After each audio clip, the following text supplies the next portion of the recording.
everyone.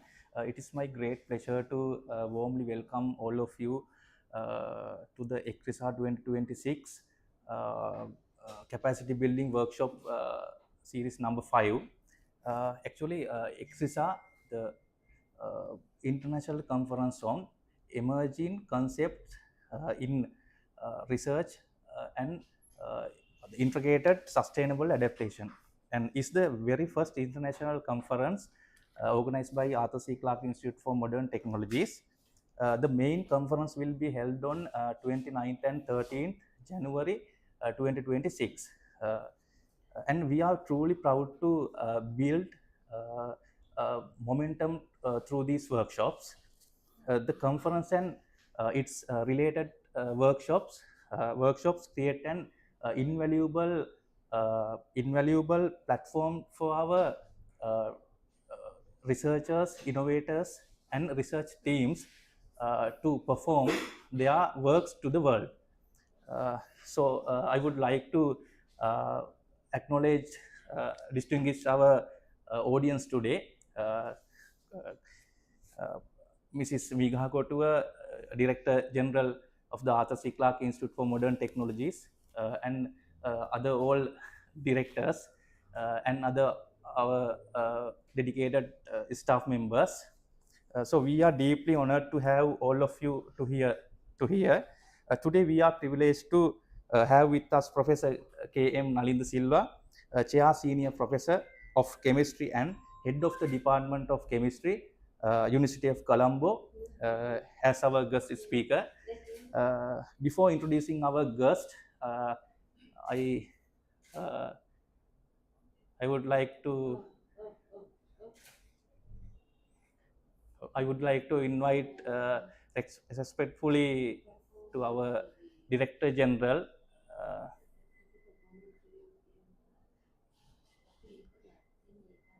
sorry.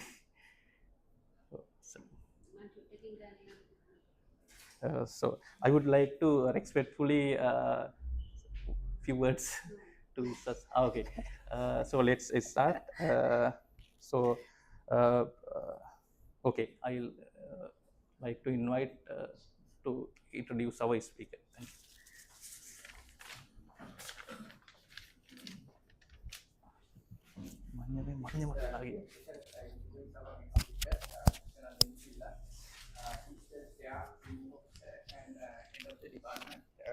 Of Chemistry at University of Colombo. He brings a wealth knowledge and experience, having earned his PhD in physical chemistry from University of Cambridge. His research is at forefront of innovating, focusing on critical areas such as water purification and the diverse application of nanotechnology, from creating smart textiles for healthcare to develop a novel system for anti-cancer drug delivery. With numerous publications in high-impact journals, his work continues to make significant contribution to the scientific community. So please join me in giving warm welcome to Professor Nalin Silva.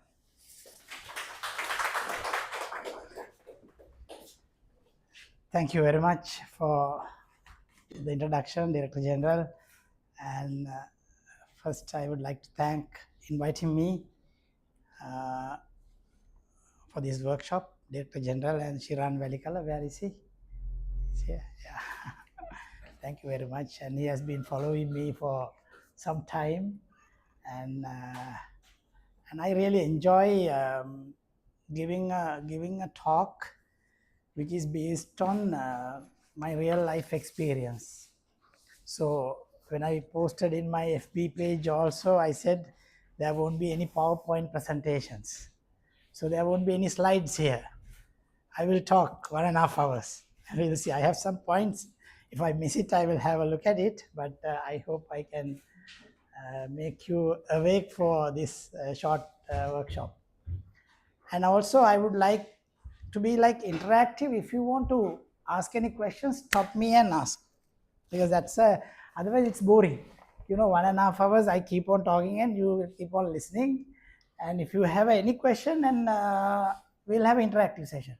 Okay, that's it's a bit of informal, right? Then if you want to write down anything, please write down any small points that you want, because that's a take-home message for you. But PowerPoint presentations, I know PowerPoint presentation, all of you request the PowerPoint presentation, you keep it in a folder and it will last forever. How many of you have started a PowerPoint presentation, something you have listened to in a workshop? It's very hard. I have done that. It's not going to happen. So the topic is more relevant to me. Research and the research career. Research is different to a research career. The career you define as something you do it for your lifetime with a passion. That's your career. We do jobs. Jobs are basically, you do a job today and you don't like it, you move it to another place. That's your job, right? So that's the difference between job and the career. So we are all now career scientists, engineers. I will call all together scientists, engineers, not disrespectfully. It's an honor to have a lot of engineers today here, because RC Clarke Center is more engineering and science. So how do you build a career in science? There are various factors that will come into effect. Okay, you know that we are in a third world country, and we have been a developing country for the last 50 years. When I was small also, I learned we have been a developing country. Still we are a developing country, right?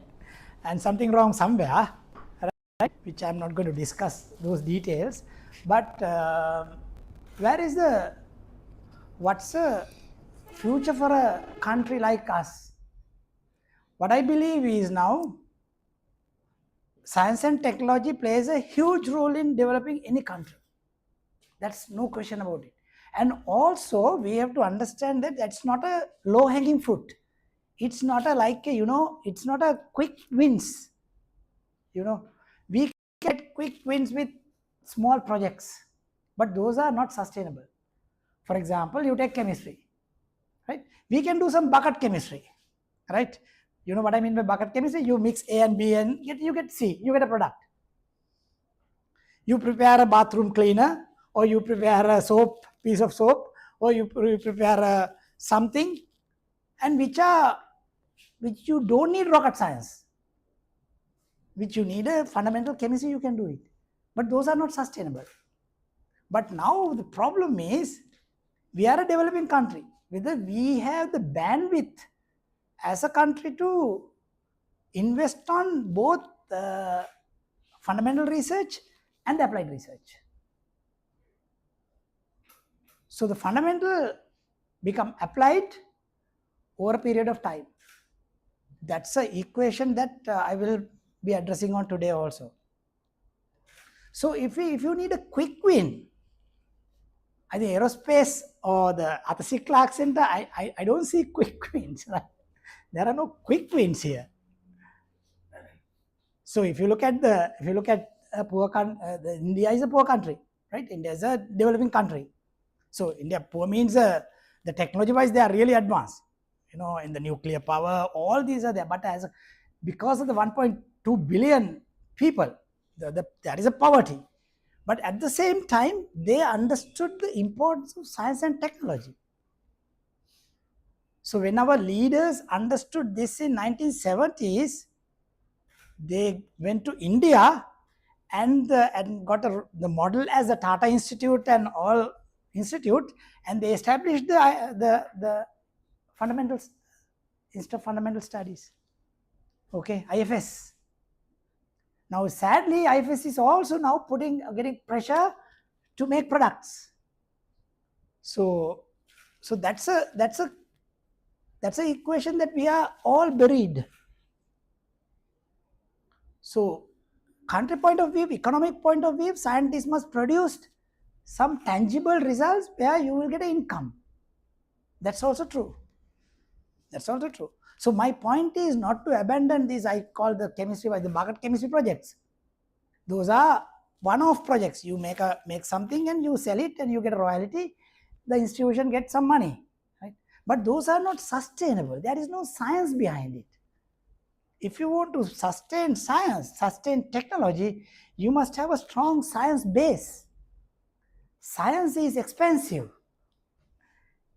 That is why science should be looked after by the state. I've been looking at a nice video in Facebook yesterday about the Samsung. Samsung started about 80 years ago as a dry fish selling something like that. It's a small business this time. Then they evolved into, now if you look at now Samsung, they are the biggest shipbuilding company in the world. Samsung make chips to Apple. Samsung, you take all electronic Samsung, you take the Korea, how the Korea was 40 years ago, it was like we call, it's a live, yeah, it's not nice to say, you know. So we know the slang and all kind of things, how we define that country 40 years ago. Now the GDP per capita is over $30,000, you know. So what's the equation? They trusted on science and technology.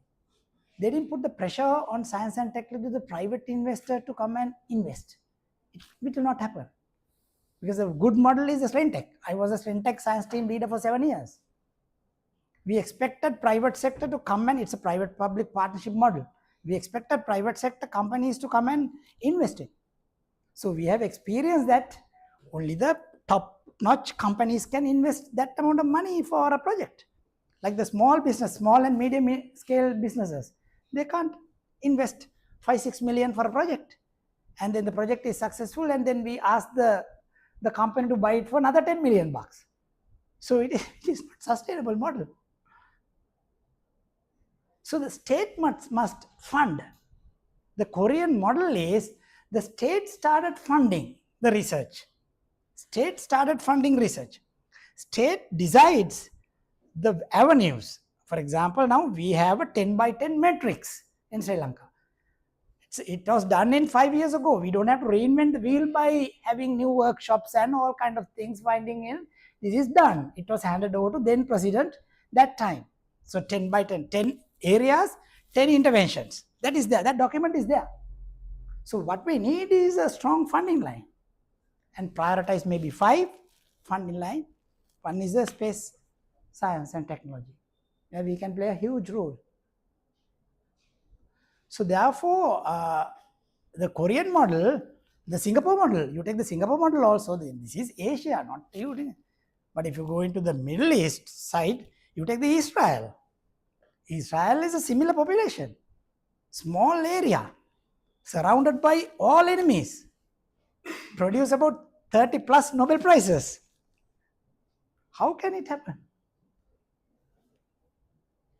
You can't say the Sri Lankans are really clever.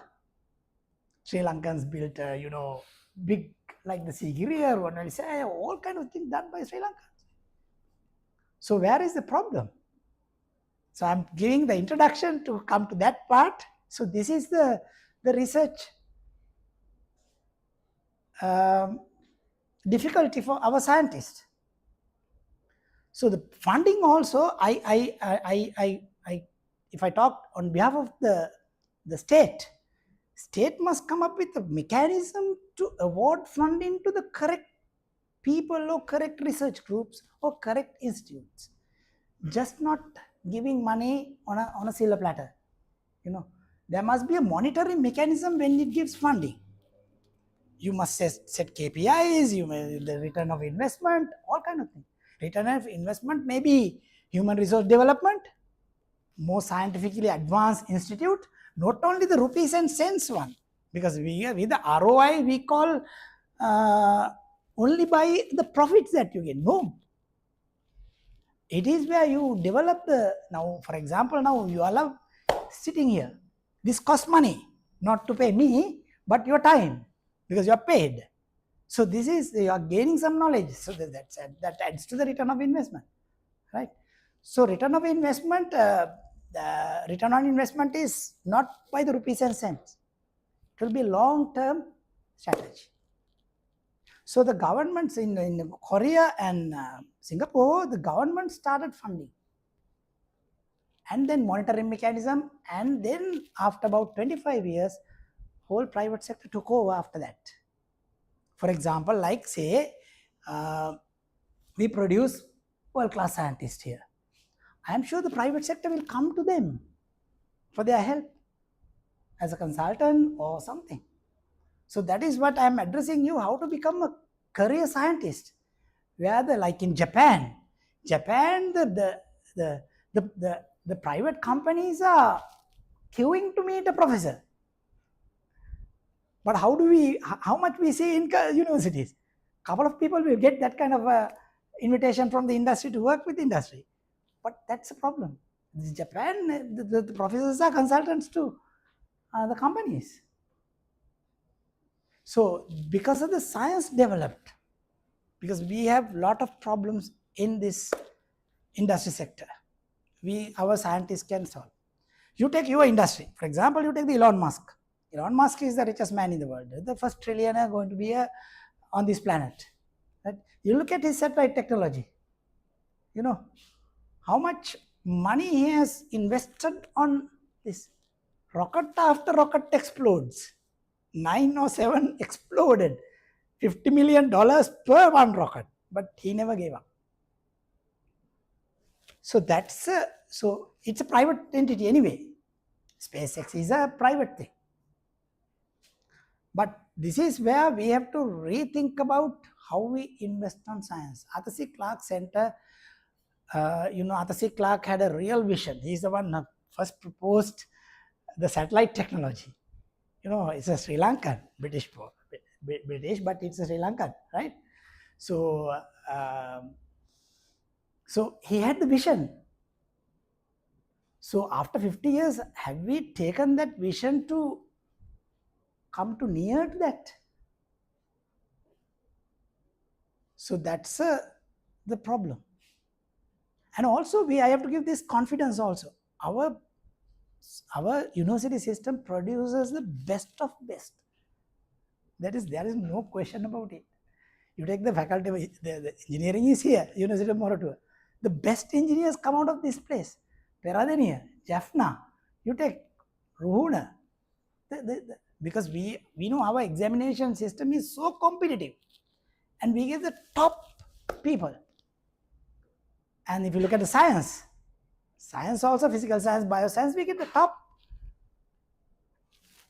intellectual people will come to Sri Lankan universities because of the competition. So are we getting, so the good point of, global point of view, our people go abroad and they flourish. If you take NASA, you take the Jet Propulsion Laboratory, or you take FDA or anything, there are plenty of Sri Lankans are working. And they are all doing good. The same Sri Lankans. Why? That is enough to understand the problem. Problem is we have not developed our infrastructure. We have not developed our infrastructure. We have no funding for infrastructure. My point of view is a percentage from the GDP, if it is higher, and also correct monitoring mechanism, and scientist point of view also, some scientists are half-baked. So they are wasting time, money. State money has been wasted on many projects in this country. So that's another reason that they're thinking, where the money is going? We have no. So to be fair, on the state side also, there is a complaint about our science, our scientists. Because our scientists are, I did some proposal writing workshops in NSF. I tell them how to write a proposal, right? Because I have been an evaluator in NSF. I was the chairman of NSF Research Committee, Basic Sciences. I get 50 projects. Usually I have awarded 2 or 3 for the year. They didn't like me. Because when a researcher reads a proposal, you can see whether it's an overnight proposal or a well thought proposal. Okay, I know this problem. The research grants are advertised in NSF and NRC. They expect good proposals. Now it is changing, but about a few years back, some scientists write, deadline is tomorrow, immediately write. Now it's too easy because AI is there. You can write a proposal in 1 hour. But a good scientist, a reviewer, will find out. Total rejection. So that's a problem. So there were many projects not delivered. The expected outcomes were not delivered. So the money is wasted from state. So therefore, state also has a complaint. We have done, where are the results? Have our scientists published in top-notch journals?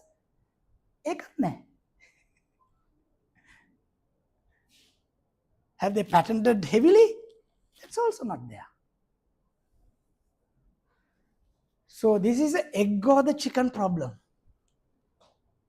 So my point is, government must start funding and find the correct research groups, research areas for fund, and nationally driven projects given to various groups. That way you can bring up some quality work with a close monitoring. And it should be also have an impact on us also. If you get a grant, if you don't deliver, you should be blacklisted. There is no question about it. NRC, NSF, they do. If you don't deliver. So how do you find a research career then? First is the finding a project. Finding a project is the main problem. Right? So you may be having a PhD, you may be having a first degree engineering, first class, all kind of things. So there are two ways you start a project. Either you start a project or you have a student to do a project you supervise. Right?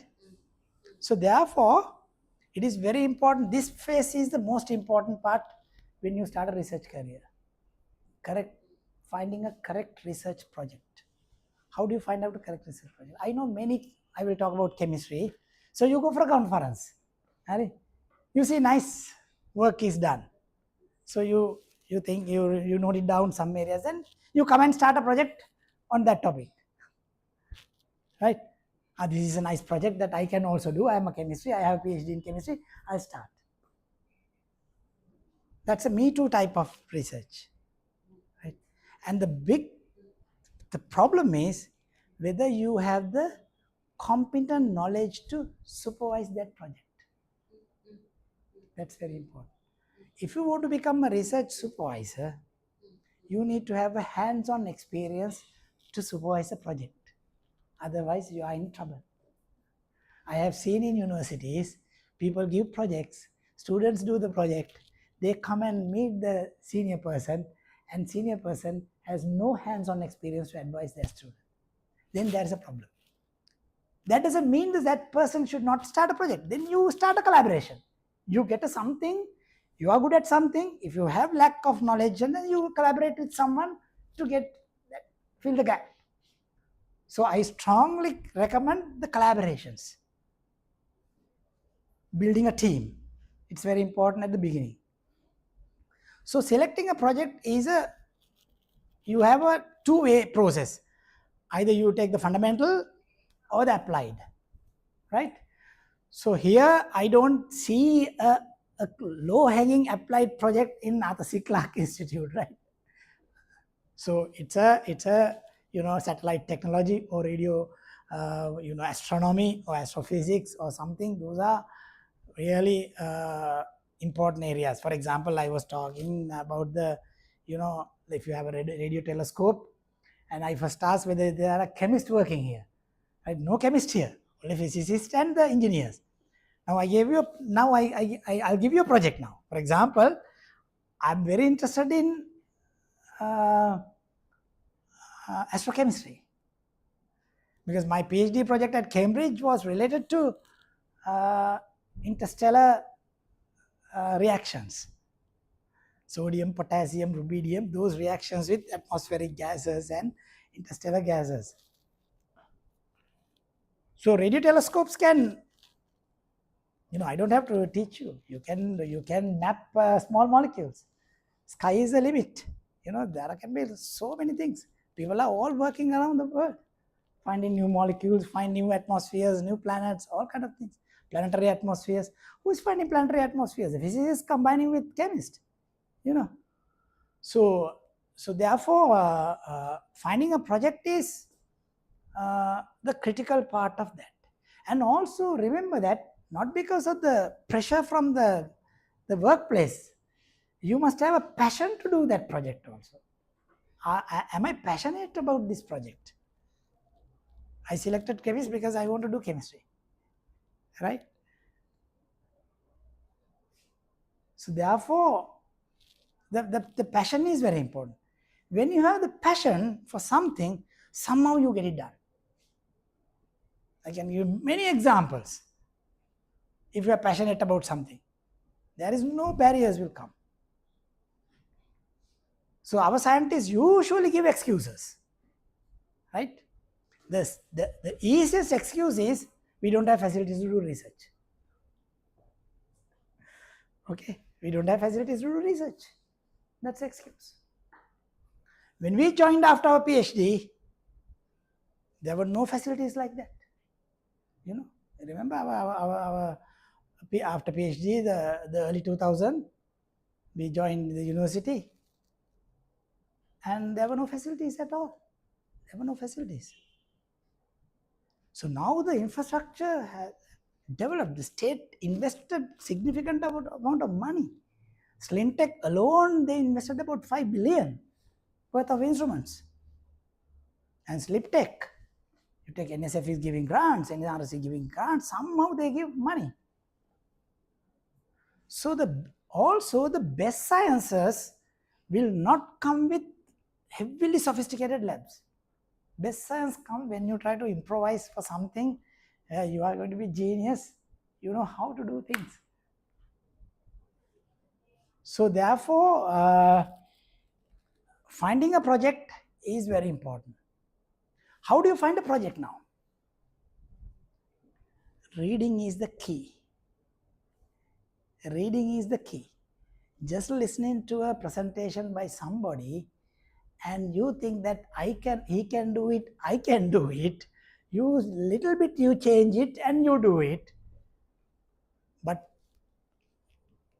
what you need is the reading proper scientific literature. Don't trust on AI totally. I also use AI, right? I use AI for various purposes. But these are all literature you have to read. So while you are reading, you take Elon Musk. Elon Musk, he says he reads about 20 odd books per year. Still he reads. When you read only, you get ideas. You get the gaps in research. You see the opportunities for you to explore. So reading makes you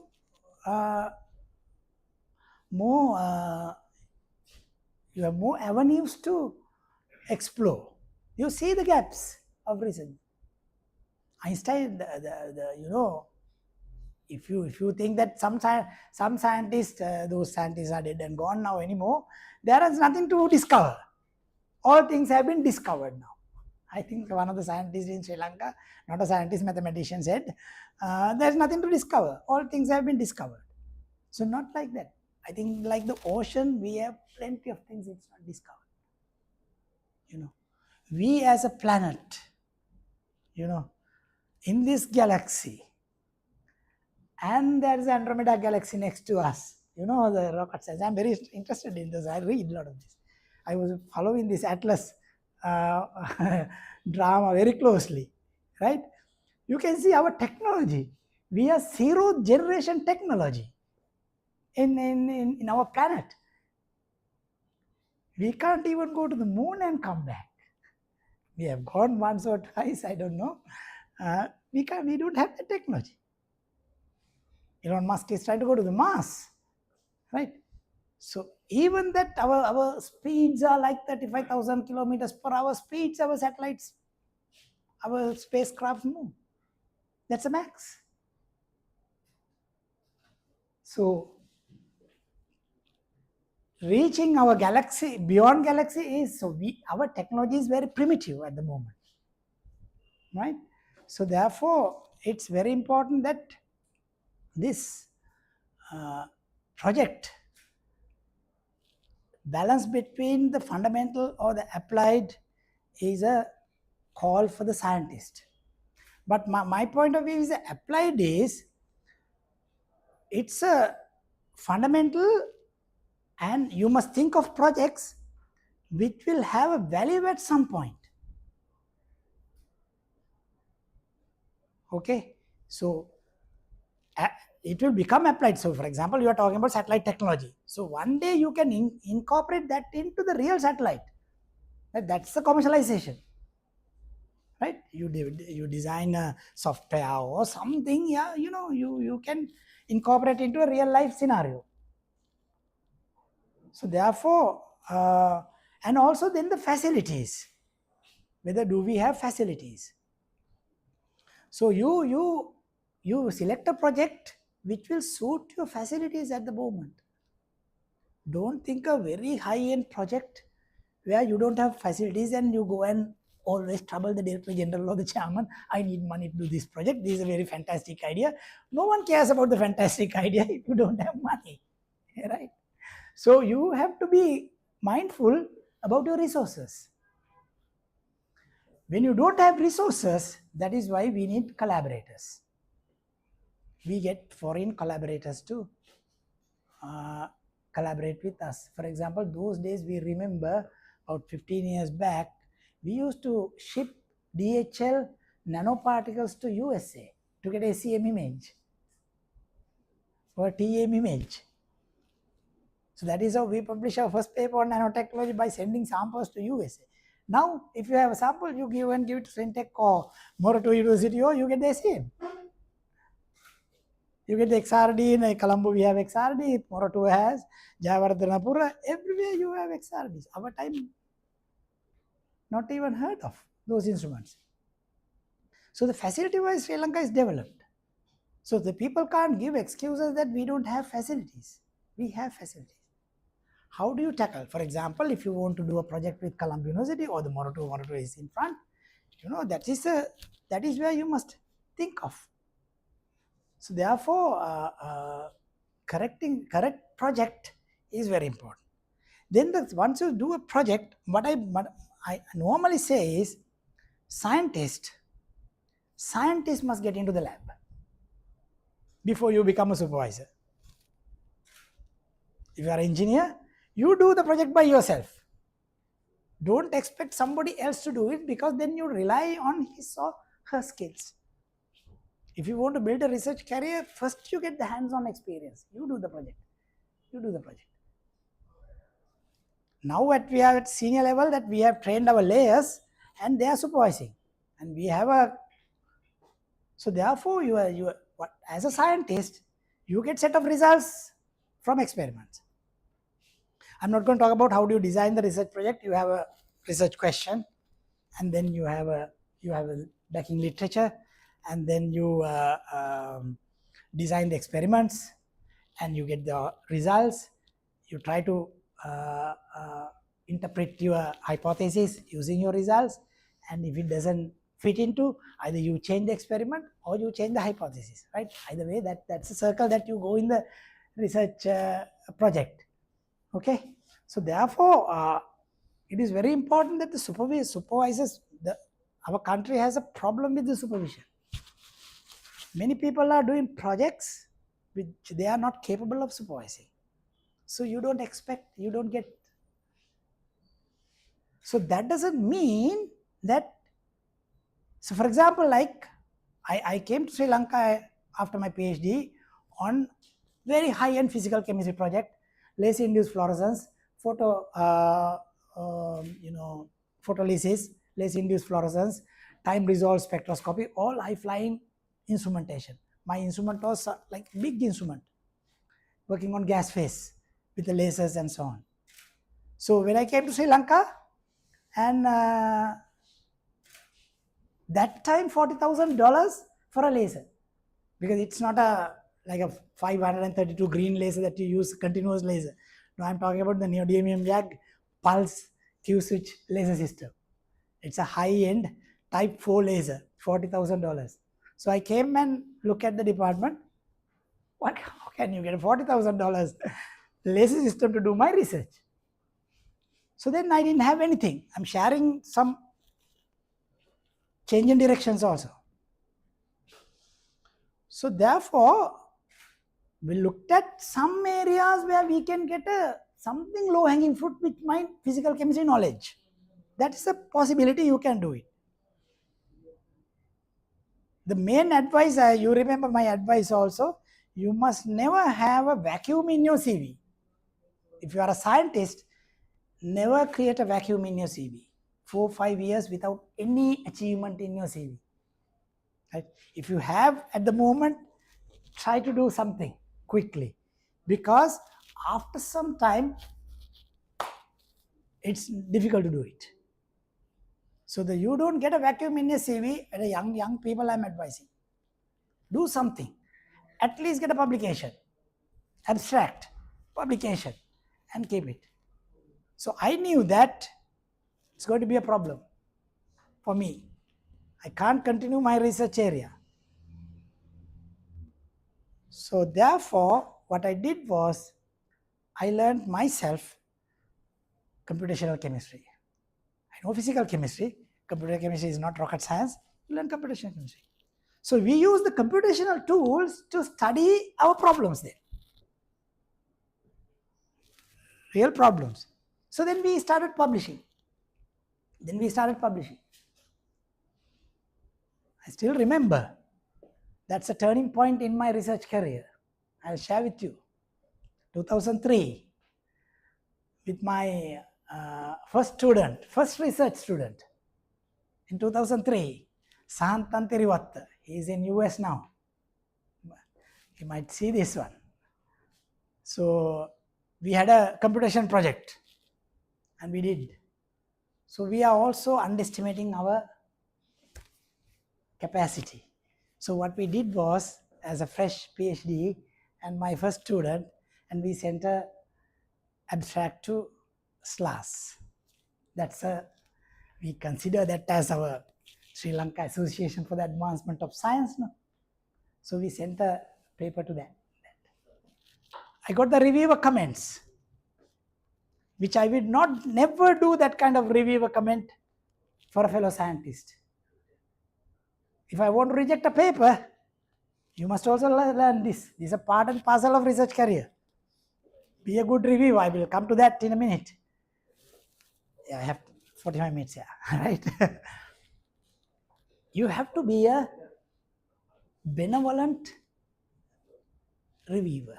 I mean, benevolent means, you are friendly reviewer, but you reject friendly way. You won't reject. You see good, that's how the international reviewers do. We see this science is bad, right? What you do is, you appreciate the work and see, I'm sure you can find another journal, your work will not fit into our objectives of the journal. That's how we reject a paper. Right? So scientists don't get demotivated. They get, something is there, I must try. Right? So what was my reviewer comment in 2003? Can anyone guess? I told this is an interactive session. No new knowledge to science.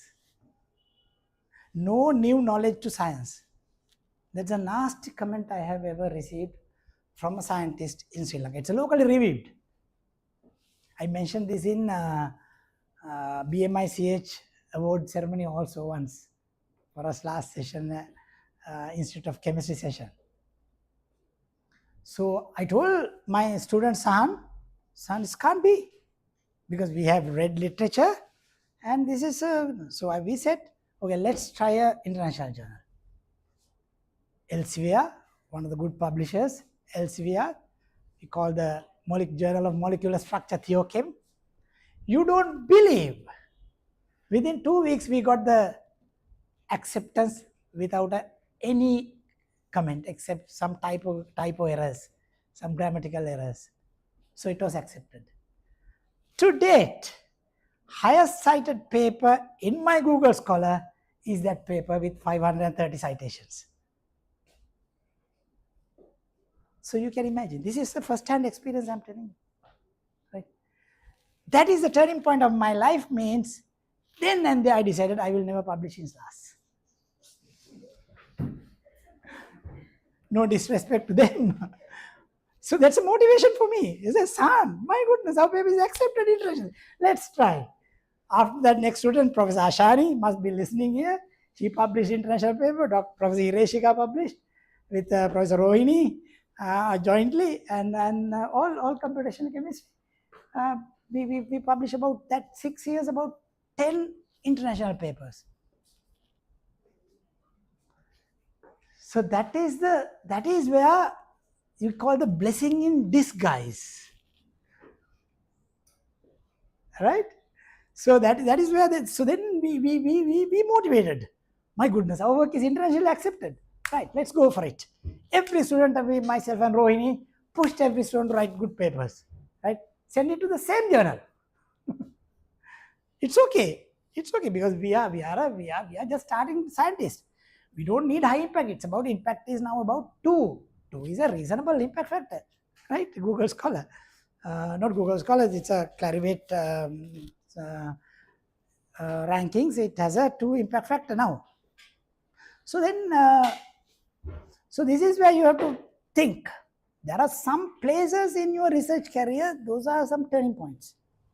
We always say, when one door is closed, 10 doors are open for you. Research. But you need to have the gut and the willpower to do the research. That passion has to be there, right? Now because of the friendships with SLAS general presidents and so on, we send a couple of papers for SLAS and we get good comments. Now it has been transformed. Now the Professor Udeni is the SLAS general president. He's a very nice person. Now I'm coming to Moratuwa also for a talk on research, and now this is 2003 I was talking about. Now our last 10 years it was changed. Now we have started sending our abstracts to SLAS. Yeah. So because it has to evolve. My point is, you will never send a comment like that to even for enemy, right? Don't do it, right? Always be constructive when you send the comment. So therefore, so that is where I'm telling you, no vacuum in the CV, right? So I had about 7 papers, 8 papers during that 5 years. When I applied to my postdoctoral studies to USA, I had 2 good references, and what the Professor Nesterov from LSU, he said, Nalin, you have not continued your PhD work, but I am happy with what you have done with available resources. You have not kept a vacuum in the CV. I am sharing with every audience this comment by Professor Nesterov. So he said, I will take you, right? So that's how we built.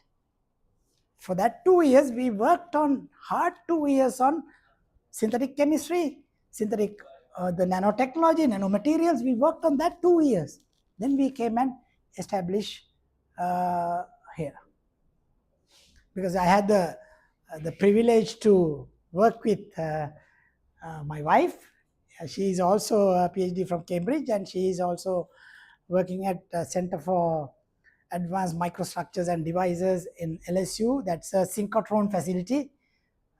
We call it's a facility where you need a lot of physicists and engineers. So where I had some collaborations with that CAMD. Professor Rohini worked at CAMD. So we came together and with different experiences, and then we established our nanotechnology research group. So it took about 1999 to 2007 to start a significant expansion of our research. So then now the young researchers' problem is you need resources. We can't ask Clarke Center to give the money to all research projects. So you are allowed to compete with NRC, NSF, right? So you bring money. So you do. Now this is another problem. Now the NRC, NSF also reviewers look at your track record. Whether this person has a track record of getting grants, or it's a first timer. First timer gives only little money. I don't like that. You know, there can be fresh people who are brilliant scientists, and you must give money and you must monitor it.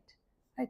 You know, first timers nang podi ganai. Experience when no need to no, you can't do that, right? Because you give the money because the experience is very important. So, so then you build up your. My first grant was 7 lakhs from NSF to buy a computer for computational chemistry, right?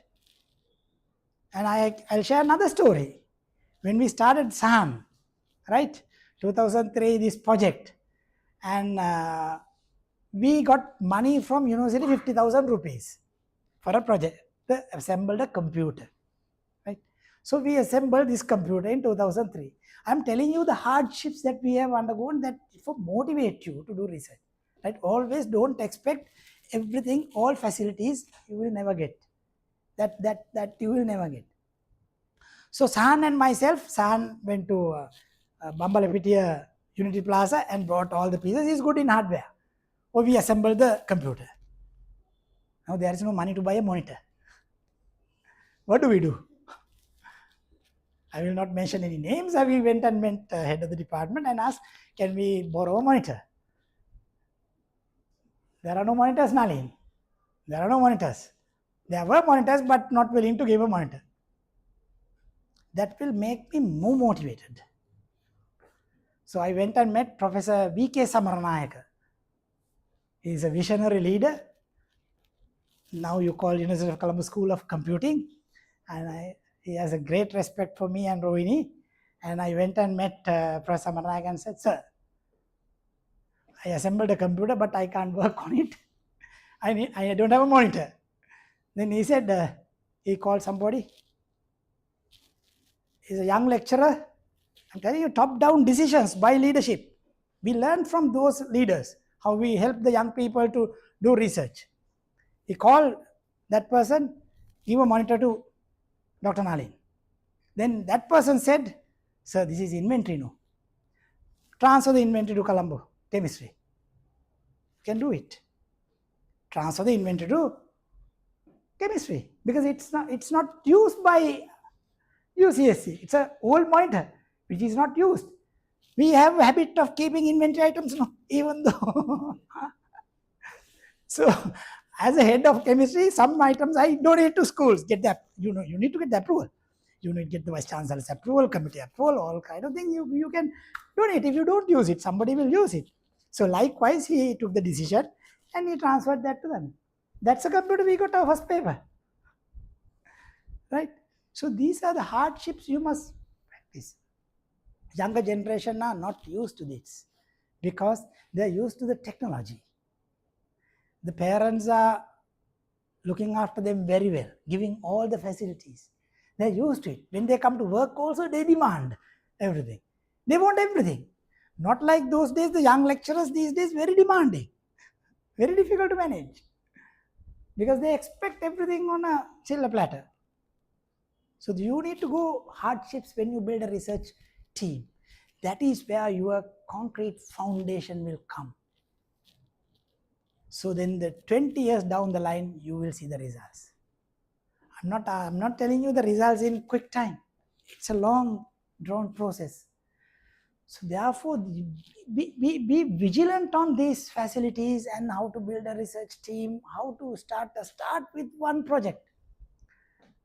Navaloka started with a small project. Samsung started with a small boutique. They became big giants. My generation researchers, all you take the Professor Gamin Rajapaksha, Professor Rohini, Professor Ravirajan, you take all people in that they built with the real gut and willpower. They built those research areas. Now the AI is going to be the 4 technologies that will shape up the planet.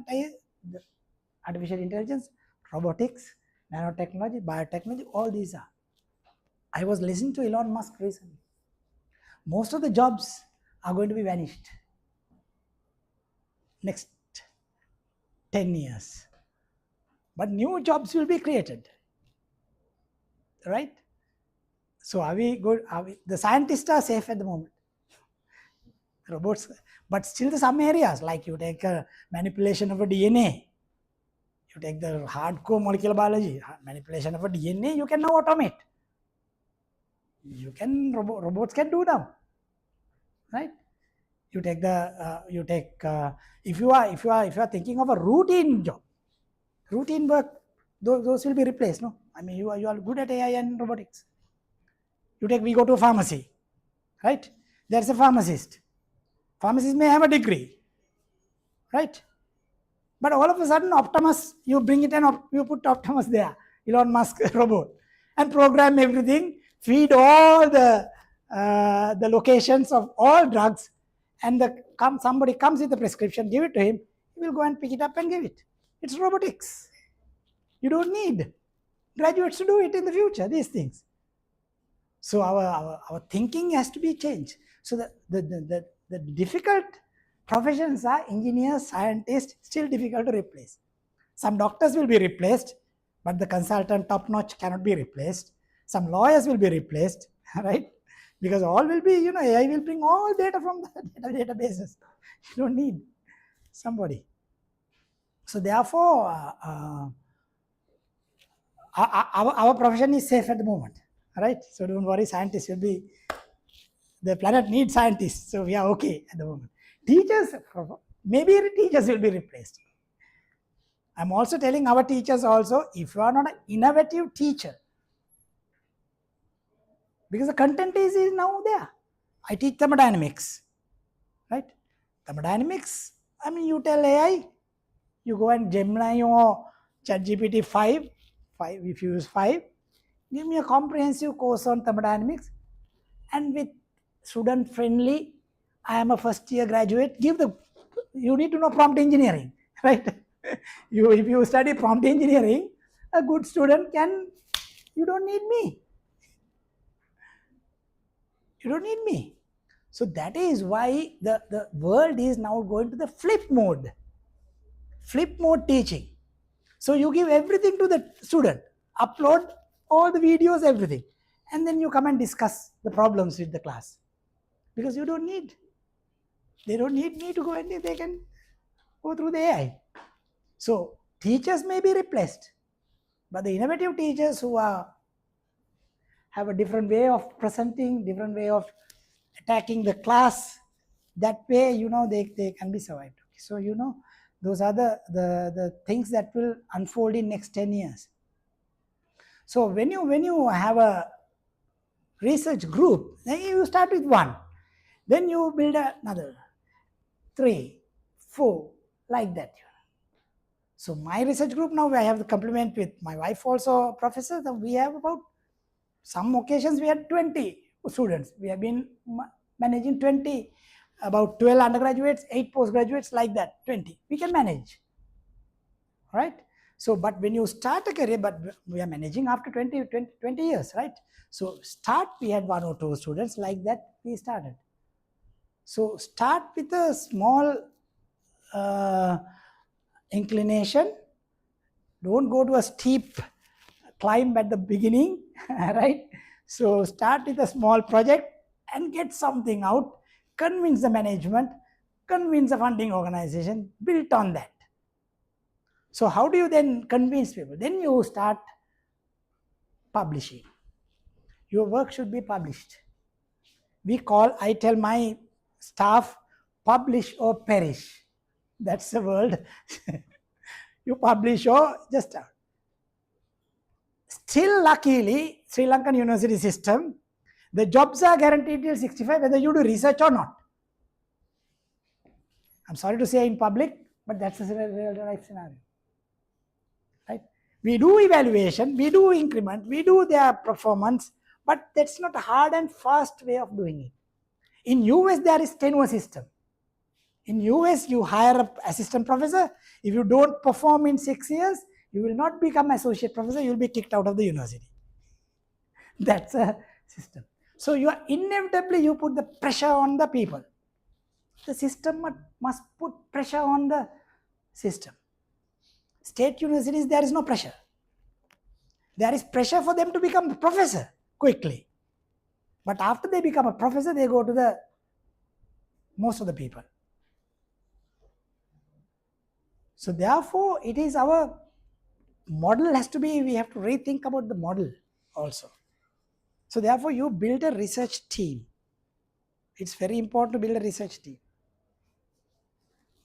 And better get the, we usually encourage junior scientists, junior lecturers, have many collaborations. Don't try to become, some of my papers, we have 10 authors. IBMB doing molecular biology work, and University College London, they are doing XPS or TEM work, and we are doing our work, and we put everyone together and get a publication, right?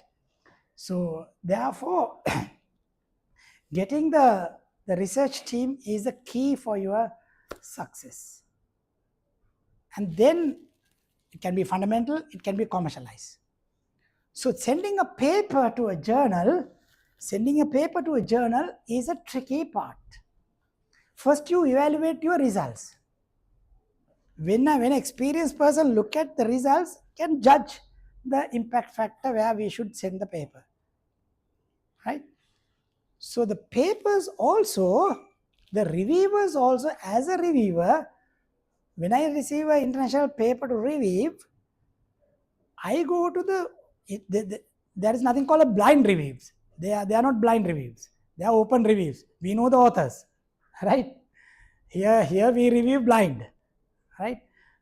Double blind we review here, but there's no blind reviews. You get the author, but some journals still practices blind reviewing because some reviewers may be biased to institutes, biased to people, because you know that can happen.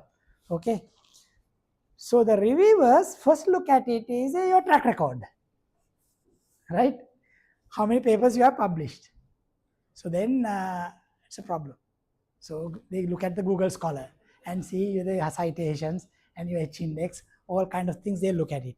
So then the reviewers go through the abstract, and if the quality science, irrespective of your track record, they will accept it. Okay, they will accept it. But if it's a mediocre type thing, they will usually ask you to find another journal based on the impact factor, right?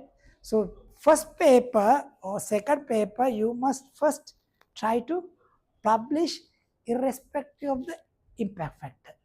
I saw a Nobel laureate recently talking about publications. He advises, forget about the impact factor, but publish not predatory.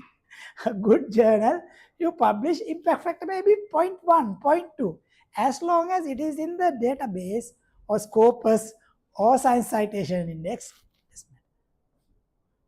Impact factor comes with a different matrix. There are some top quality journals in aerospace engineering, because I know my son is doing PhD on aerospace engineering. Some journals are impact factor 2 or 3, good journals. Because why? How the impact factor goes up? The readability, citations.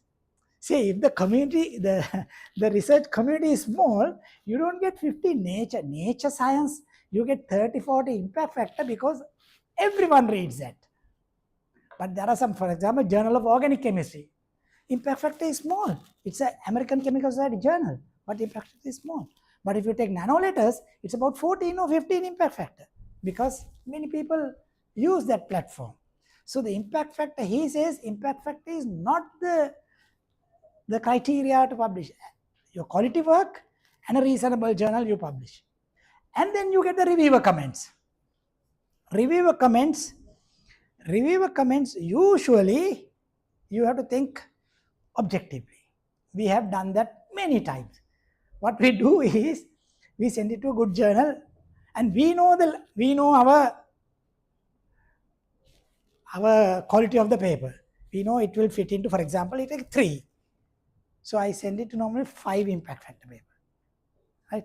You get fantastic reviews, 3 reviews with a rejection. That is, we implement that into the paper. And then we send it to impact factor 4 paper. Right? We don't send it to the same journal. We have sent it to the same journal and it was accepted. Because the reviewers reject with strong comments. And if you can do all these and submit to the same journal, it's fine. Right? That is very important. At the senior level, you know how to do it. How to write the rebuttal is very important. When you get a reviewer comments, how do you address the reviewer? Recent paper, we didn't have a TEM for that paper. Transmission electron microscope images are not there. So one of the reviewers, after the second review, I can't remember the paper, he wants a TEM or something, right? So we wrote a rebuttal that TEM is okay, but this kind of material TEMs are referenced, we have given there. And also it is beyond the scope of the investigation. Whether we have a TEM or not, our results is not going to affect. Right? So ultimately it accepted. Yeah. So it's how you write the rebuttal. Sometimes when the reviewer comments, when you get it, you get disappointed because a lot of things, new things they are proposing. But those are really, you have to think in a way that we something wrong with us. So they are constructive comments. Not like no new knowledge to science, that kind of a comment, right? They are giving real critical comments. We also, international papers, I hardly reject. I give comments and accept with a revision, unless it's a really bad. So therefore, that process is very tough. And when you submit a paper, your covering letter to the editor is a key, because editor takes a decision. You have first obstacle is the going through the editor, not the reviewer. When you submit a paper to the journal, editor first go through. Editor doesn't go through the paper. How many papers they get? They just read the covering letter addressing the editor. Maximum they go through the abstract. Right? So the covering letter has to be precise. What you have to present. That means your full finding should be summarized into 5 or 6 sentences, not more than that. That's why in jobs also CVs. Now I have about a long CV, I have a short CV, 2-page CV. So like that, some jobs you have a short CV. Like that, it's very important you summarize. And never use AI to write the covering letter. You can do it, no?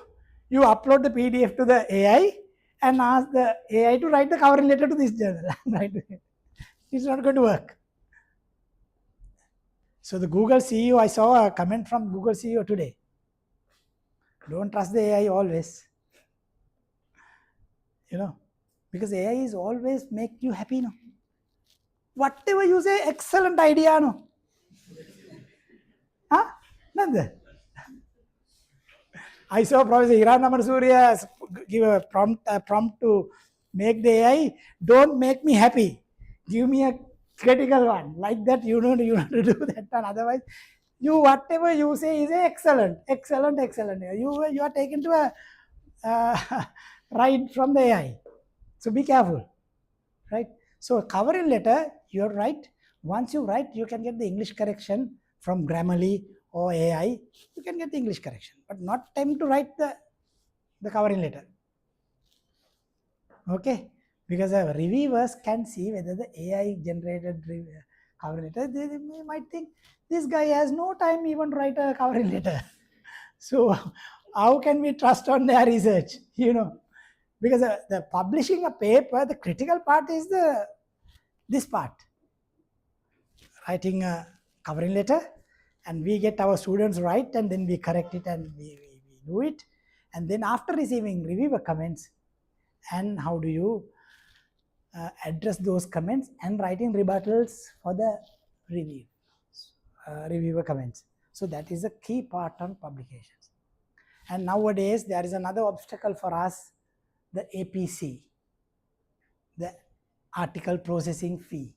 Some journals $4,000, $5,000. So we always look for free journals, or we get the, usually we are now, our country is in the category B, so you get 50% off from many journals. Okay, but I won't put our country into the category C. Then we get the 100% APC waiver.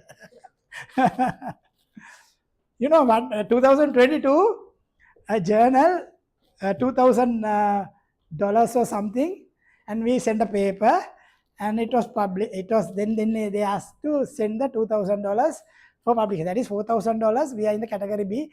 I said 2022, dollar depreciated 100%. Our economy is crashed. We have nothing. We don't have food. We are at home, and we should be technically in the group C. It should be free of charge. So he accepted. Yeah. He accepted, yes. So that's a real scenario, no? I mean, $2,000, 2018 is like, you know, that time it's 120, 130. Now it's 300 odd rupees. Yeah. So it's doubled.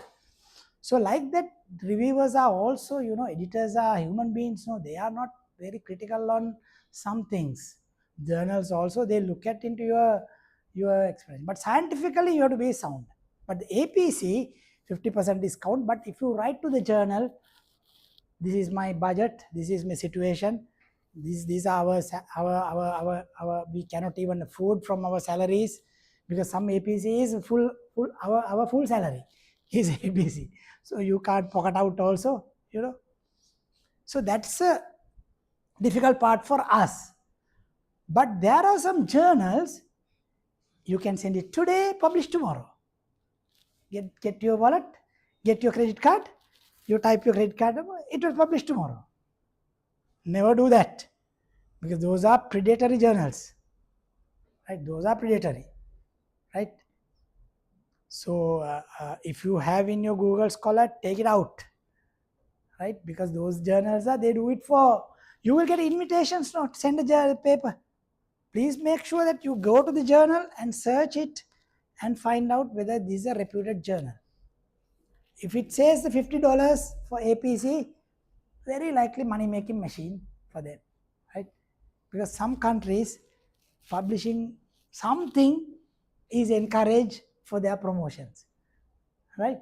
So therefore, that's a difficult factor. Then patenting. How do you decide, at what point you decide to patent, right? At what point you decide to patent a technology? So it is again a supervisor's call.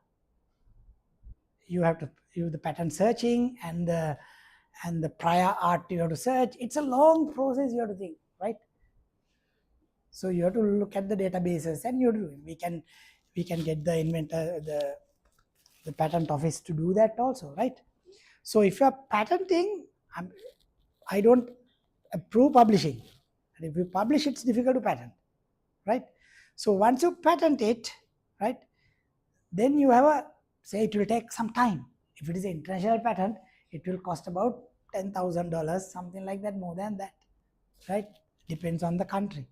You go for the international patent or UK patent or US patent and so on, it's expensive, right? The patent also, how many things that we can commercialize. You can use a patent, and you can, once you do the patent, it is in the public domain. It's in the public domain, right? We are a poor country. Say somebody violates your patent. Somebody from China or India or US or somewhere, you know this technology is used. What do? Tell me, what is the Arthur Clarke Center going to do? File a case? You can file a case. Yes. Who's going to invest on the case? Invest on the case. So the patents, it's good for, it's like I call sometimes glorified. Now you take Elon Musk patents, anyone can use it. right? So there are two ways. So if it has a real commercial value, you can keep it as a trade secret. You can keep it as a trade secret, and you can negotiate with the Indian Space Agency or somebody at a high level and see, we have this technology, we like to sell it to you. Then you can, or the industry, if it is industry, you can sell it in industry. For example, chemist point of view, we can come up with something and we can either patent it, or we can keep it and we can sell that to somebody without patenting as a trade secret, right, at the university, and that company can come to an agreement without patenting, right? So the patenting danger is somebody can do it, and when somebody does it, you should have the bandwidth to contest in the courts. So that is costly. Mostly people don't do it. I have 4 US patents when I was at Tech.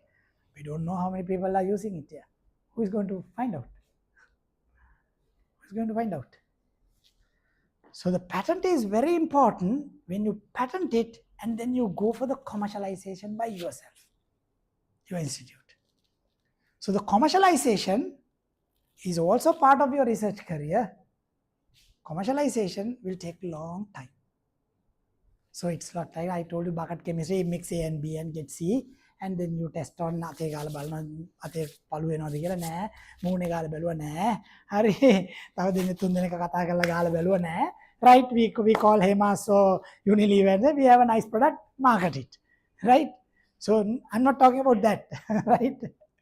So those are very low hanging fruits, okay? That is also useful for an institute, right? But I'm talking about some with the technology. So then that will take that we always talk about the innovation death valley. Every project should go through the innovation death valley to get the commercialized. So you go through various pillars. You are going through a long bridge, and you have the laboratory level, you have results, right? Now you want to commercialize. Commercialization is not a easy game, right? So you go through the lab level to prototyping and pilot scale, and then the commercial. And then these are the pillars that you go through. Anytime this pillar can be broken and you will be dead and gone, right? So when you go through a project for this pillar system to that end, commercialization, say you get a nice product. After that, if the market rejects, finish, right? If the market rejects, finish.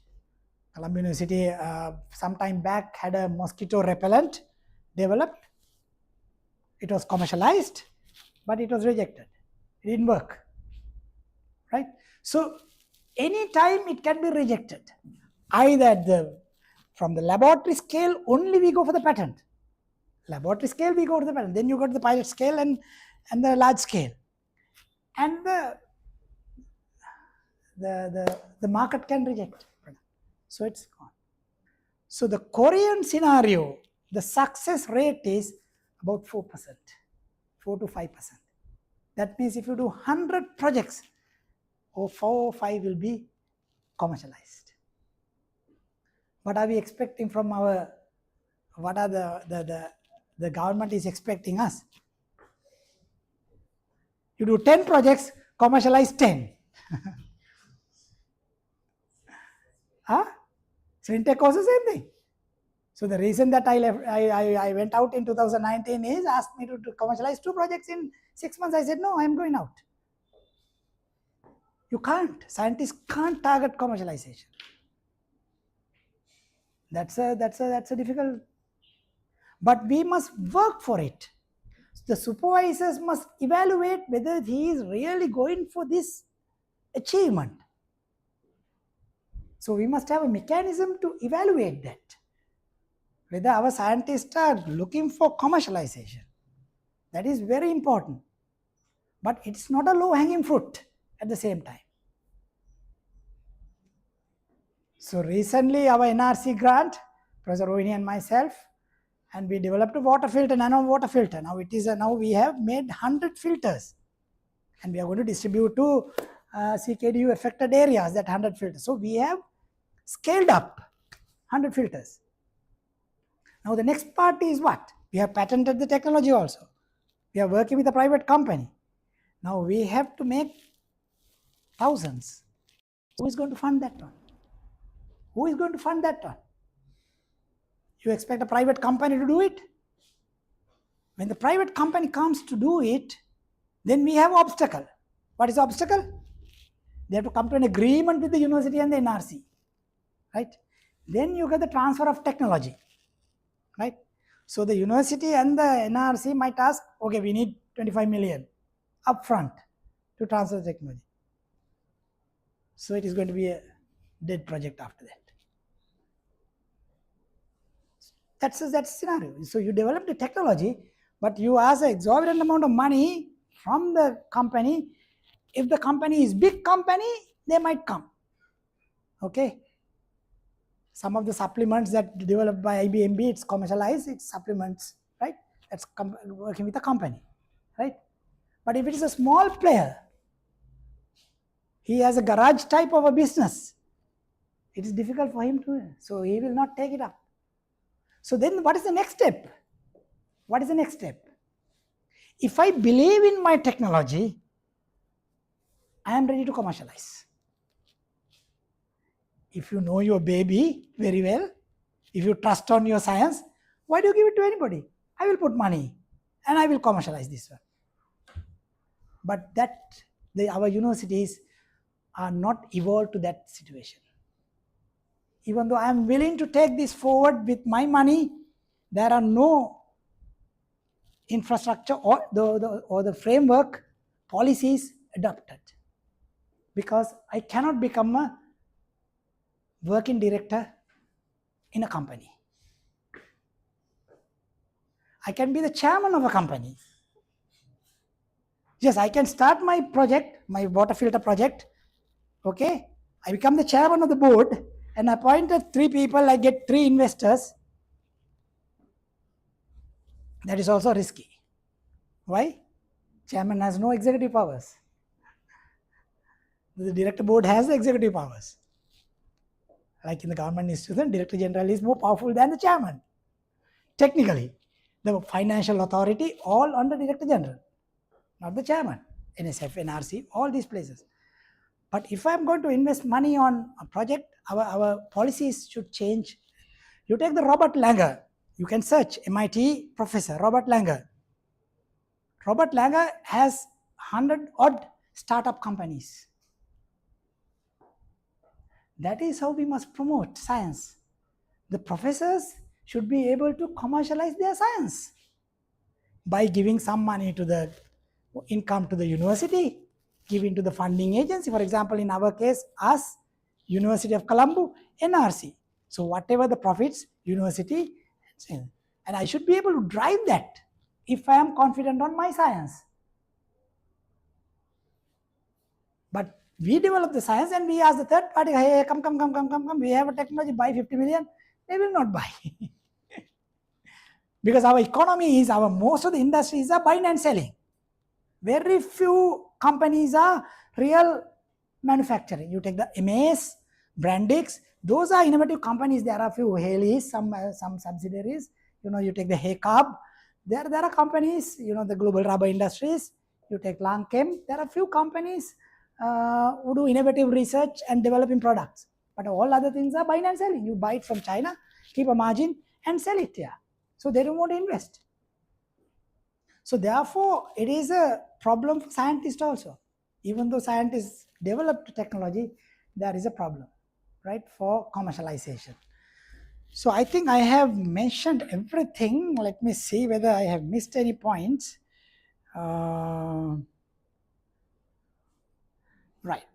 So that's a whole ball game about the research and developing a research career.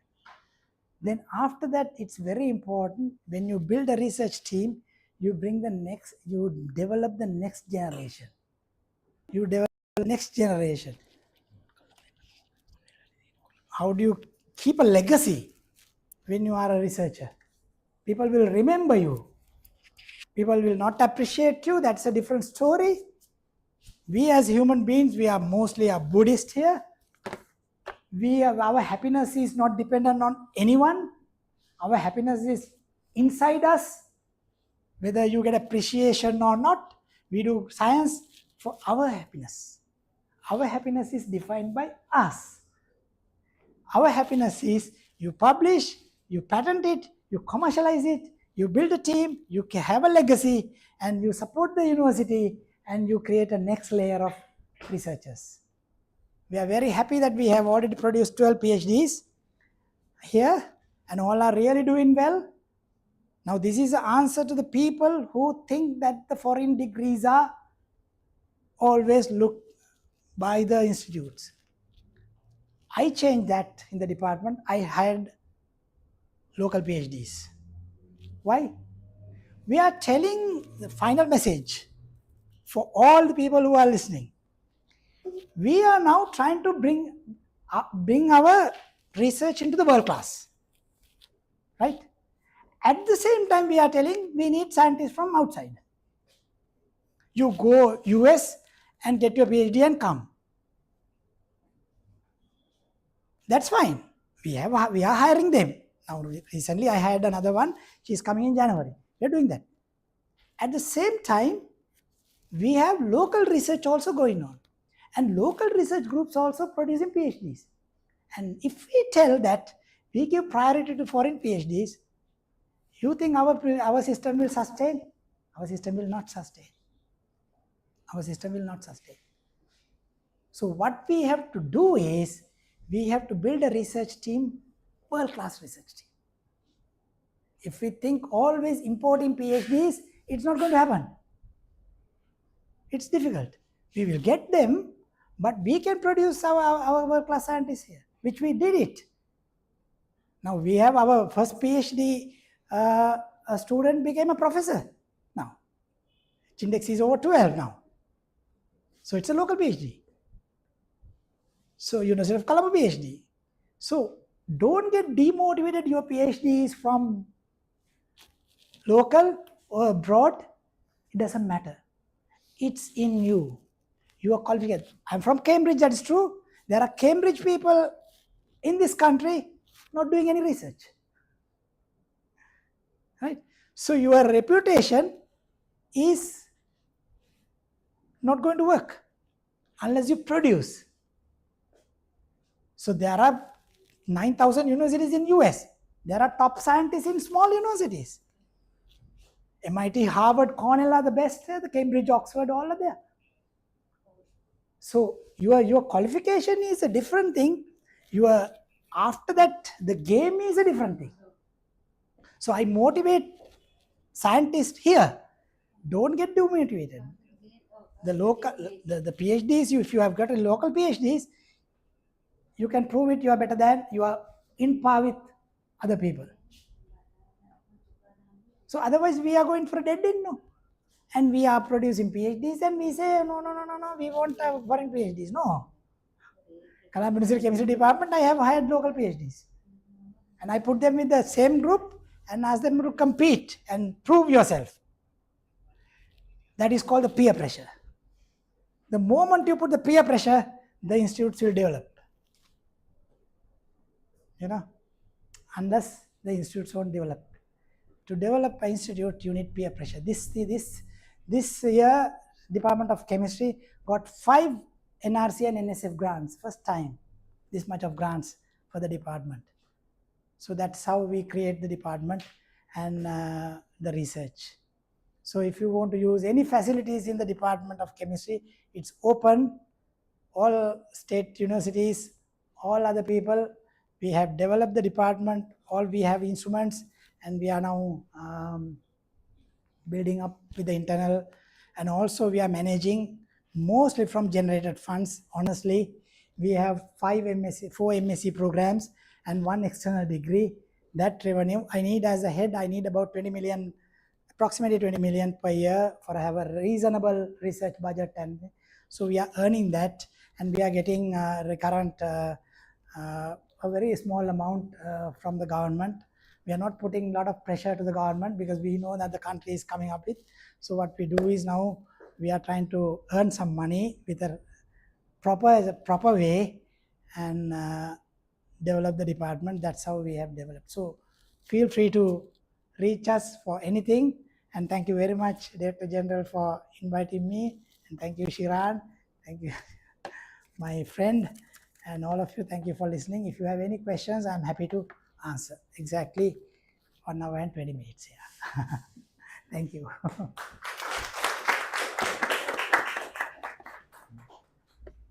You can ask any questions if you want. Yeah.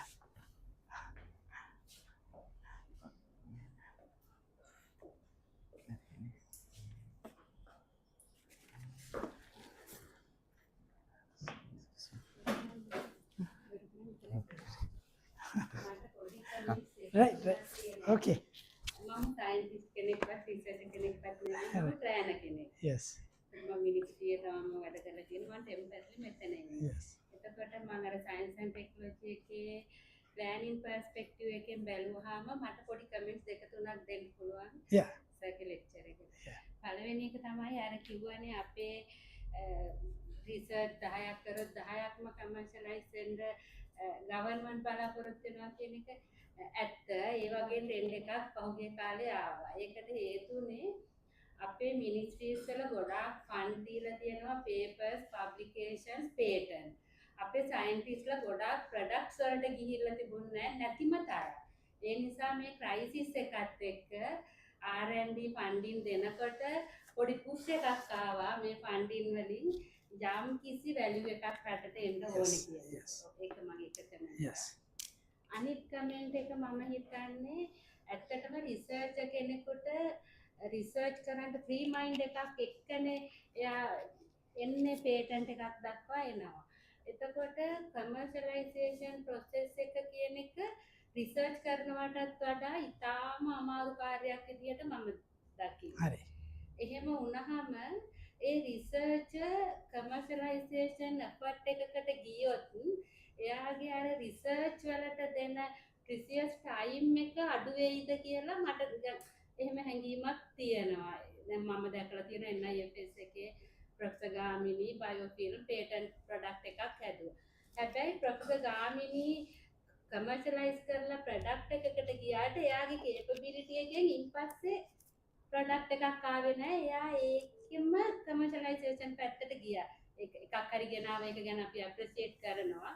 නමුත් එයාට තව දේවල් කරන්න තිබුණද කියලා හිතනවා එයාගේ time එක අර පැත්තට ගිය එක. මම දැකලා තියෙනවා ඊශ්‍රායල් වගේ අපිට අපේ රටවල් වල තියෙන සිස්ටම් ට්‍රාන්ස්පරන්ට් නැති හින්දා ඒවා කරන්න අමාරුයි. යම් කිසි රිසර්ච් කෙනෙක් හොඳ ප්‍රොඩක්ට් එකක් ගේන බව පේනකොට කමර්ෂියලයිස් ස්කිල්ස් තියෙන ගෲප්ස් ඇවිල්ලා එයාත් එක්ක හෑන්ඩ් ඉන් හෑන්ඩ් වැඩ කරලා රිසර්ච් එකට දෙන බර්ඩන් එක අඩු කරනවා. මම හිතනවා ඒ වගේ දෙයක් අපිට කරන්න පුළුවන් නම් අපිට ඒක ඉන්ට්‍රොඩියුස් කරන්න පුළුවන් නම් යම් ක්‍රමවේදයක් ඒක රිසර්ච් එකට බර්ඩන් එක අඩු වෙලා එයාටත් බෙනිෆිට්ස් වෙන ක්‍රමයක් එයි කියලා මට හිතෙනවා. ඒක කවුරුවත් කොතනකවත් අපේ මේ වර්ල්ඩ් එකේ කතා වෙන්නේ නැහැ. හැබැයි ඊශ්‍රායල් සිස්ටම් එකේ ඒක කියලා මම අහලා තියෙනවා. ඊළඟ කාරණේ දැන් NRC එක එහෙම දැන් ඒගොල්ලොන්ගේ ග්‍රාන්ට්ස් වලට ප්‍රොඩක්ට් එකක් ආවොත් ලෝයල්ටි ඉල්ලන එක අර ටෙක්නොලොජි ට්‍රාන්ස්ෆර් මෙකැනිසම් අපිට එක්ස්ක්ලූසිව් යනවාද කොහොමද කියලා තියෙනවානේ ක්‍රම. ඒ ක්‍රමයකින් යනකොට ඒ තරම්ම රිසර්ච් මේ ඉල්ලන්නේ නැහැ රොයල්ටි. මම දන්න විදිහට ඒක හරි ෆ්ලෙක්සිබල් ක්‍රමයක් තියෙනවා. අපි මුගක් මේ NRC ග්‍රාන්ට්ස් වලින් උනත් කීපෙමයි කමර්ෂියලයිස් කරගන්න පුළුවන් උනේ මේ දක්වා. එක.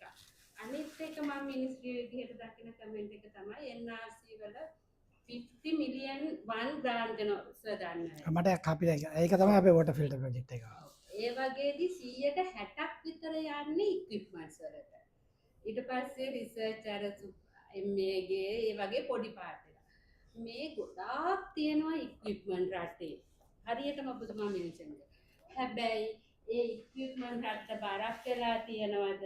ඒ වගේ කොච්චර දුරට අපි මේකක් ගන්නවද කියන එක මම ප්ලෑන කෙනෙක් විදිහට හරියට පොඩි මොනවද දෙයක් නෑ හරියට මම ප්ලෑනින් yes ප්ලෑන කෙනෙක් විදිහට Yes. මිනිස්ට්‍රියේ මගේ yes ටික තියෙනවා ඔබතුමාගේ Yes. දේශන ඉතාමත්ම සාරවත් පවර් පොයින්ට් එකක් නැතුව සියලු දෙනාගේම මේ ඇට්‍රැක්ෂන් එක අරගෙන කරා මමත් ගොඩක් දේවල් නෝට් ඩවුන් කරගත්තා ඒකට අර මේ දැන් අර ඉතාමත්ම NCCIMT ස්ටාෆ් එක වෙනුවෙන් මම මෙහෙම අනේ thank you අර පොඩ්ඩක් මම කෙටියෙන් උත්තර දෙන්නම් ඒක අර ඉන්ස්ට්‍රුමන්ට් කතාව ඉන්ස්ට්‍රුමන්ට් ඇත්ත ගොඩක් තැන්වල ඉන්ස්ට්‍රුමන්ට්ස් අරගෙන සමහරක් ඒවා කැඩිලා some instruments are broken but that's what I propose one time you have the government must bring those instrument to an instrument center like Pakistan they have an instrument center Ataur Rahman did that nicely so everyone comes and use that facility tang wala podi kali denna nathuwa so that's a model that we have to think otherwise this main grant main instrument ekadla so my instrument that we bought it Professor Rohini was a PI 50 million grant XRD now 8 years touch wood thama wada මුළු universities ඔක්කොම පාවිච්චි කරනවා ඒක. ඉතින් ඒ වගේ අර maintenance agreement වලට යන්නේ නැහැ. ඉන්ස්ට්‍රුමන්ට් එක ගන්නවා ප්‍රොජෙක්ට් එක ඉවරනාට පස්සේ ඉවරයි. ඒක මම කිව්වේ ගවර්න්මන්ට් එකට government has a point because last 40 years scientists have not produced some tangible outcome. ඒක තමයි තියෙන ආගියුමන්ට් එක. right? හැබැයි ඒක වෙලා තියෙන්නේ මේ grant දෙනකොට හරි මිනිහට ගිහිල්ලා නැහැ සමහරක් වෙලාවට. නිකන් දෙන්නම් වාලේ දීලා grant එක ඉවරයි project එක ඉවරයි එතන ඉවරයි. මම කියන්නේ එහෙම නෙමෙයි ඒරියාස් වලට ලංකාවෙම එකතු කරලා අපි කියමුකෝ water purification ලංකාවෙන් 5-6 දෙනෙක්ව එකතු කරලා ඒගොල්ලන්ට දෙනවා මෙන්න deliverables කියලා ඉවරලා. එන්නේ ඒ වගේ මෙකැනිසම් එක තමයි මම හිතන්නේ ඒක. Police level. ගොඩාක් Yes. තියෙනවා. ඒකත් Yes. එක්ක තමයි මේ තත්ත්වය ඇති වෙලා තියෙන්නේ. නැත්නම් Yes. අපිට ඒක මම Yes. මේ පොලිසි ලෙවල් එකේ Yes. වෙනස් වීම ගොඩාක් වෙන්න. මොකද ගවර්න්මන්ට් එකත් යන්නේ previous history එකෙන් යන්නේ අපිත් responsible scientist විදිහට produce කරලා නැහැ කියන එක. ඒ කියන්නේ expectation වලට produce කරලා නැහැ commercialize වෙන පැත්තට. commercialize වෙන්නත් ඉතින් සමහර ඒවා තියෙනවා commercialize කරන්න බැරි ඒවා. ඒක අර අපිත් වගකීමක් scientist ලගේ ඒ දෙක balance කරගෙන government එකත් satisfy වෙන විදිහට government එක කියන්නේ මම government එක කියලා කියන්නේ ලංකාව ගවර්න්මන්ට් එක කියන එක දැන් වෙන ගවර්න්මන්ට් එකක් එන පාර ඒකම වෙනස් වෙන්න පුළුවන් නේ ඔවා. ඉතින් ඒ ගවර්න්මන්ට් එක කියලා කියන්නේ මම කියන්නේ ශ්‍රී ලංකා කියන එක. අන්න ඒක සස්ටේන් වෙන්න එන්නේ ඒක දැන් grants දෙනකොට දීලා commercialize කරන්න බෑ. the commercialization mechanism එකත් අර royalty ප්‍රශ්නේ තියෙනවා ඒක.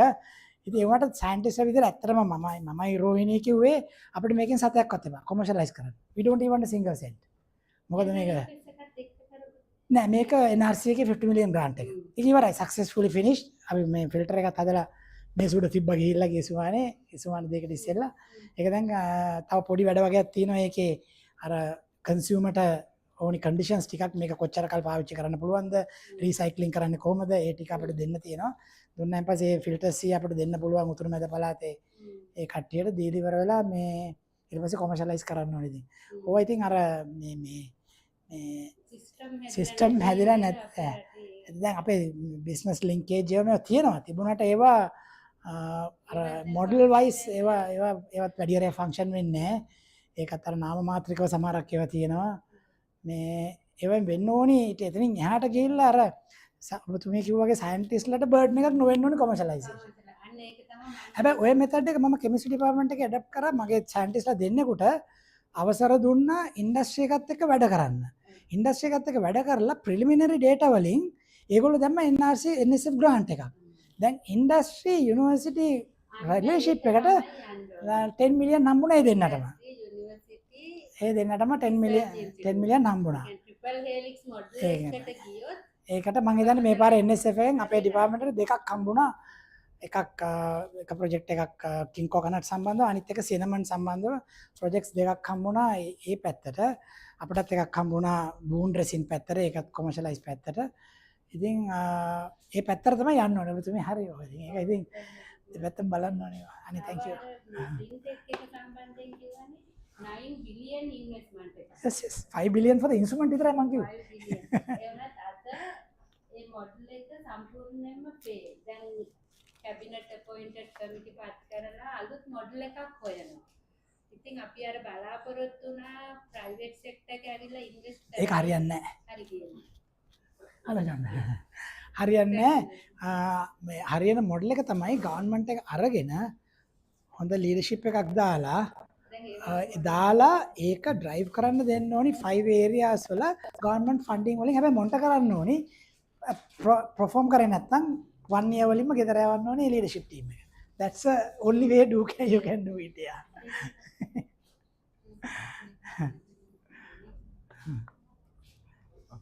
So thank you, Chandana, for coming, Chairman. Okay. So I was talking about the astrochemistry part, whether we can do something with that.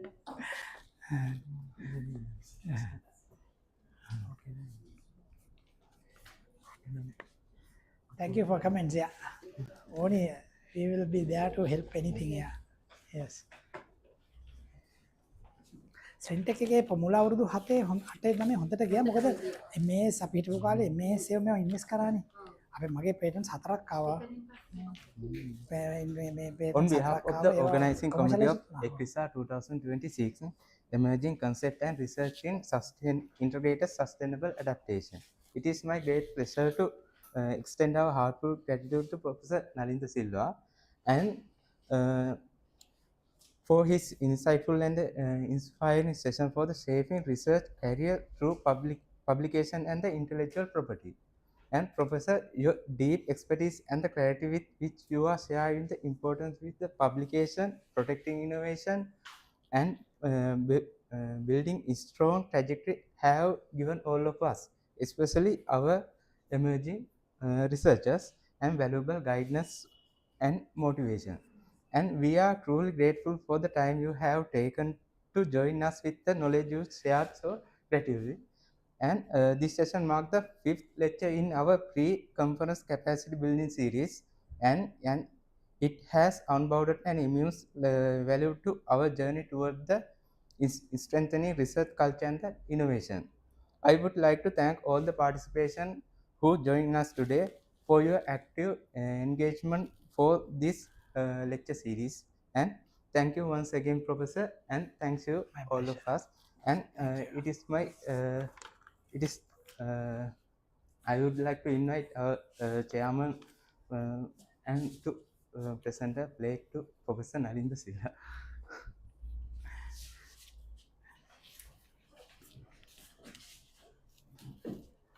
Thank you, Chandana. Thank you.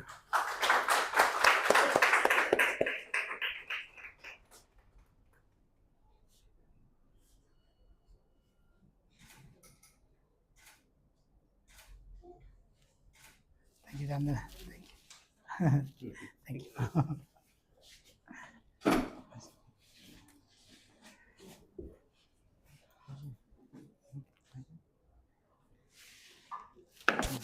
Thank you.